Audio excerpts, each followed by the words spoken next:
Pemirsa, Polres Asahan menangkap sejumlah tersangka yang diduga pengedar narkoba. Dari tangan para pelaku, polisi menyita 1 kg kokain, 1.500 gram sabu, dan 1.000 butir pil ekstasi. Ini barangnya ya? Ini barangnya? Iya, Bang. Iya. Kita buka dulu. Iya. Saya semua, Bang. Baru saya buka lagi, Bang. Satuan Narkoba Polres Asahan melakukan penggeledahan di rumah tersangka BH berusia 32 tahun dan menemukan 800 gram kokain. Penangkapan pelaku ini usai polisi menyamar sebagai pembeli dengan memesan 200 gram kokain seharga 50 juta rupiah.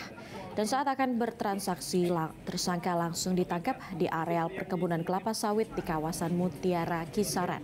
Tak hanya itu, polisi juga menangkap seorang pekerja migran ilegal berinisial MH, warga pesisir selatan Sumatera Barat karena kedapatan menyelundupkan 1 kg sabu dan 300 butir pil ekstasi yang disembunyikan di dalam tas ransel.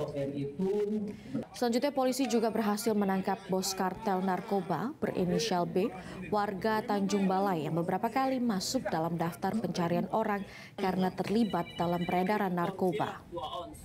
Kesepakatannya. Ya, memperbaiki kita. Tentang si Bambang ini, kata wartawan. Tukang demo. Jelajahi cara baru mendapatkan informasi. Download Metro TV Extend sekarang.